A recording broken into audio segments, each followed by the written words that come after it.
Ladies and gentlemen, there is a hidden danger in the desire to be liked by everyone, a danger so subtle, yet so destructive, it can rob you of your time, your energy, and your very purpose. I speak of the habit of being too friendly, a weakness masquerading as virtue. In this life you must choose, will you be respected, or will you simply be liked? The man or woman who stretches themselves thin for the approval of all becomes invisible to the power within.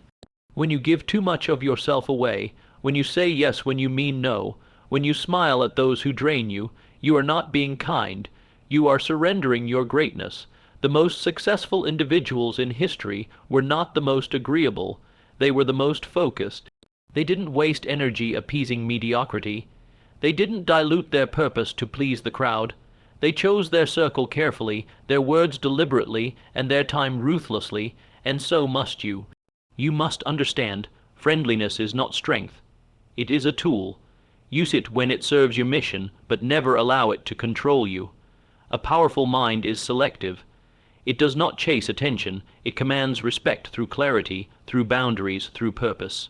Every time you bend over backwards to avoid conflict, you rob yourself of the strength that conflict forges. Every time you accommodate someone who adds no value to your journey, you delay your destination. And every time you confuse being liked with being valuable, you cheat yourself of your destiny. You were not born to be everyone's favorite. You were born to be effective. You were not made to carry others' burdens at the cost of your own future. Stop explaining yourself. Stop softening your tone to avoid offense. Stop watering down your truth for the sake of temporary applause. The most powerful weapon you possess is your decision. Decide that your time matters. Decide that your goals are worth protecting. Decide that your life is not up for negotiation with people who don't contribute to your growth. Those who rise do so not because they were the friendliest in the room, but because they had the courage to walk alone, the vision to stay focused, and the discipline to say no when others begged for yes. Your mission requires strength, not smiles, so I tell you, stop being too friendly. Start being intentional.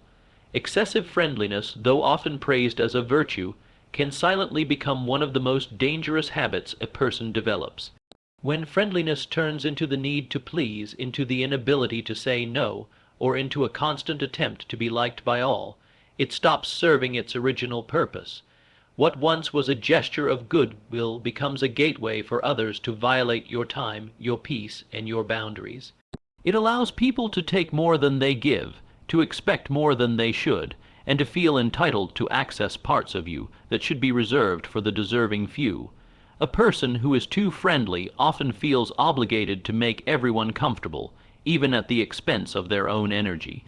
They will listen longer than they should, give more than they can afford, and accommodate even when it is inconvenient. Over time, this leads to depletion, emotionally, mentally, even spiritually.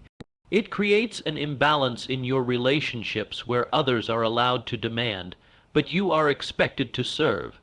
It invites users and opportunists, those who recognize your inability to enforce limits and who prey on it. The world respects firmness, not excessive softness. When people see that you're always available, always agreeable, always accommodating, they stop valuing your presence. Familiarity without boundaries leads to disrespect. You become an option, not a priority. You become someone they can call when it suits them, someone they can overlook when it doesn't. That's the price of being too friendly. You trade your respect for temporary approval. Friendliness without control is not generosity. It is leakage. You start leaking your focus, leaking your time, leaking your power. The people who make real progress in life do not scatter their energy. They do not give access to everyone. They know that their purpose cannot be diluted by unnecessary conversations, meaningless connections, or fake smiles. They build walls not to isolate themselves, but to protect their mind from noise and their heart from unworthy demands. Being too friendly is often driven by fear, the fear of being judged, rejected, disliked. But if fear is leading your actions, you are not in control. A life ruled by fear of disapproval will never know real achievement. Success demands self-possession. It demands that you make decisions not based on how others will feel, but based on what you must do. When you constantly think about how others will perceive you, you lose the ability to act with authority. And the person who cannot act with authority will never command the respect of others or themselves. There is a fine line between kindness and weakness. Kindness is controlled, it is intentional. Weakness, however, is friendliness without boundaries. And once others sense weakness, they will test your limits, not out of malice, but out of nature. People push where there is no resistance. They ask for more when they know you won't say no. And that is how excessive friendliness invites exploitation. Not because the world is cruel, but because you forgot to protect your value. Success does not come to the one who says yes to everything and everyone. It comes to the one who possesses the power to discern when to give and when to withhold, when to speak and when to remain silent, when to step forward and when to walk away. This discernment is not born of impulse or emotion. It is the product of discipline, experience, and clarity of purpose. Without it, a person becomes lost in the demands of others, spending energy on the irrelevant, while the truly important slips by unnoticed. To live with discernment means to understand that every request does not deserve a response, every invitation does not deserve your presence, and every person does not deserve your time. Success demands that you choose wisely. It demands that you filter the noise from the signal, that you reject the trivial in order to focus on the essential. Many fail not because they lack ability, but because they waste their ability on things that do not matter. They are distracted by the pull of other people's needs and fail to nourish their own goals. People pleasing is one of the most dangerous traps on the path to success. It leads you to believe that the more you say yes, the more opportunities you will create. But the truth is, every yes is a commitment. Every yes consumes a piece of your time, a fraction of your energy, a part of your life. If those yeses are not aligned with your mission, you are not moving forward. You are standing still, spinning in place while others direct your steps. A person who lacks discernment may be admired for their generosity, but they are not respected for their strength. They are often taken for granted, their time assumed, their kindness exploited. This is not because others are cruel, but because the world naturally seeks efficiency. It will take from those who give without condition. It will demand from those who never refuse, and over time your worth will be measured not by your potential, but by your availability. Success requires saying no, not from arrogance, but from awareness. You must be aware of your goals, your time, and your limits. You must recognize that every moment spent on something meaningless is a moment stolen from something meaningful.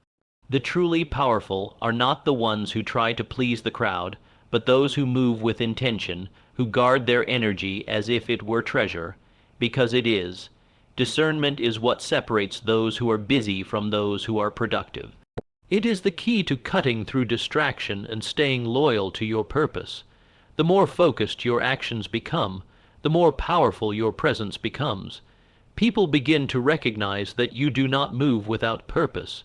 You do not engage without reason. And in that stillness, in that restraint, you begin to command respect. Success is not won by doing everything. It is won by doing the right things, and knowing exactly when to say no. True respect is not earned through endless smiles, polite gestures, or the habit of always agreeing. It is earned through self-command. The world does not look up to those who bend to every wind, who apologize for their strength, or who shrink themselves to keep others comfortable. It looks up to those who walk with certainty, who act with discipline, who speak with conviction.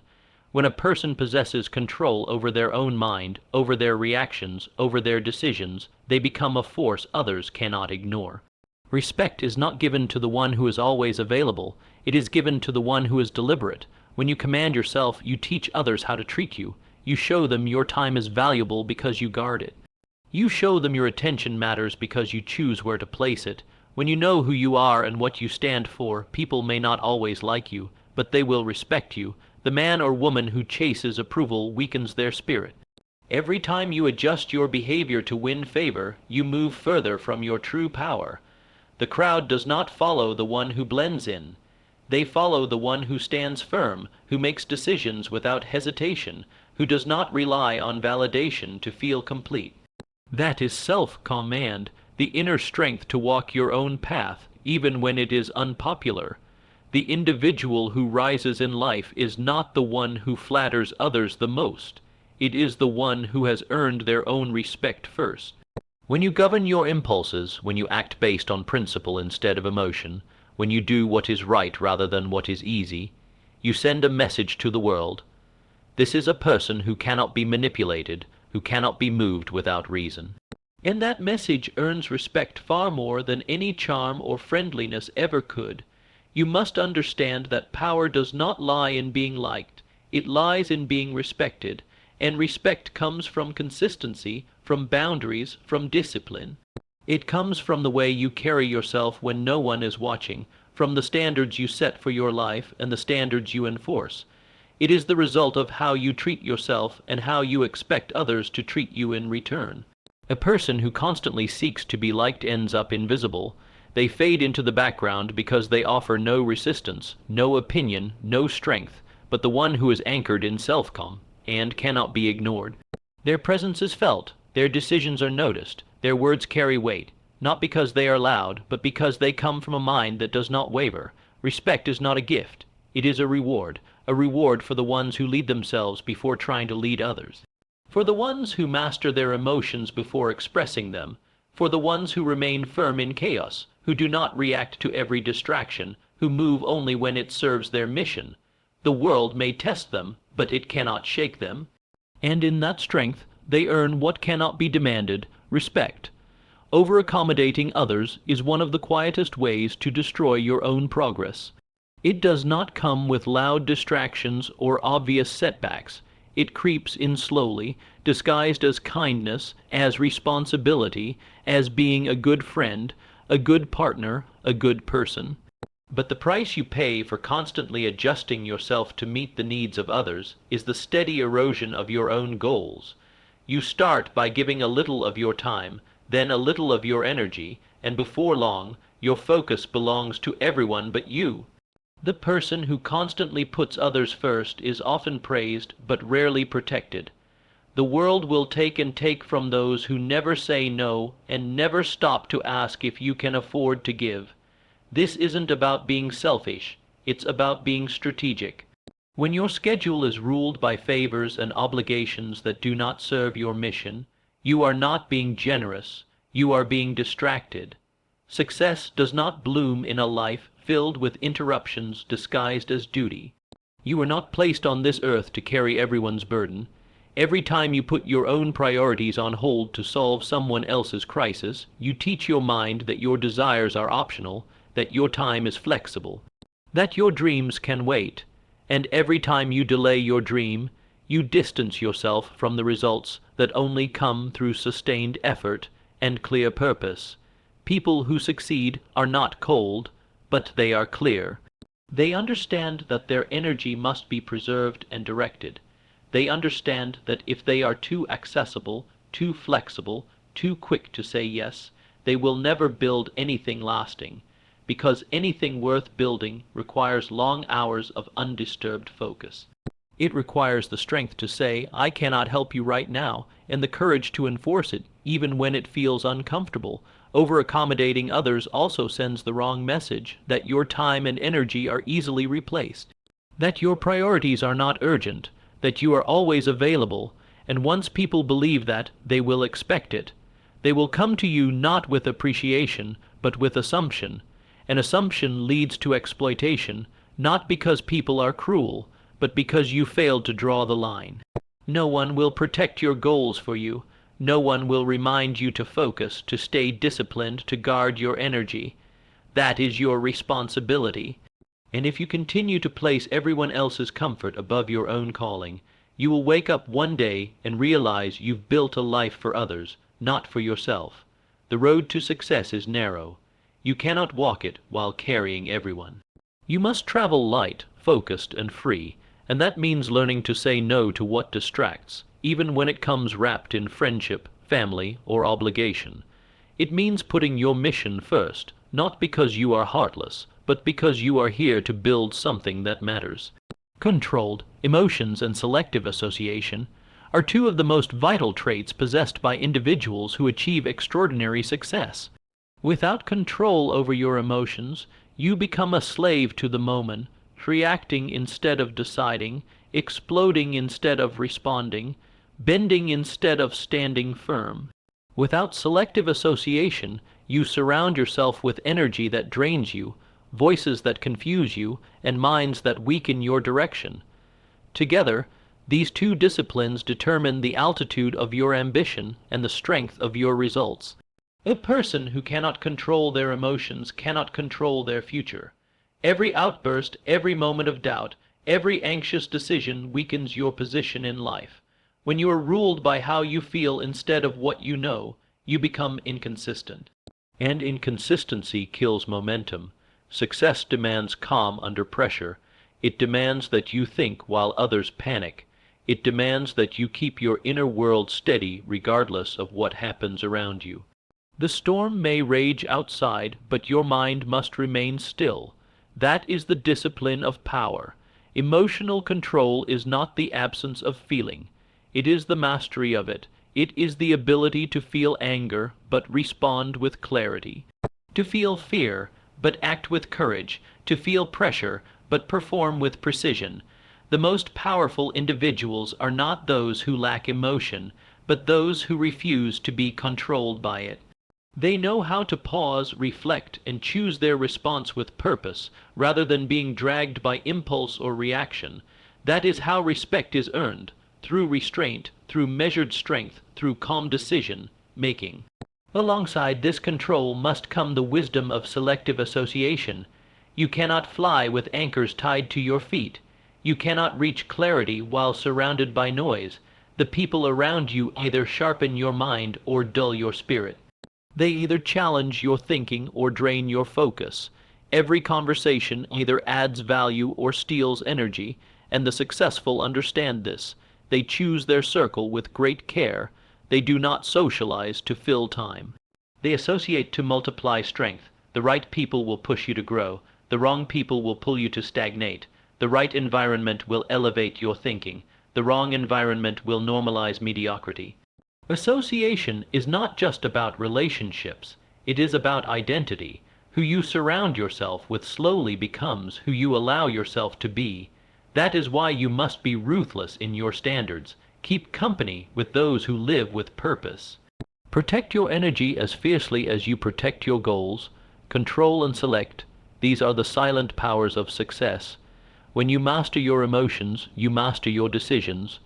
When you master your associations, you master your direction.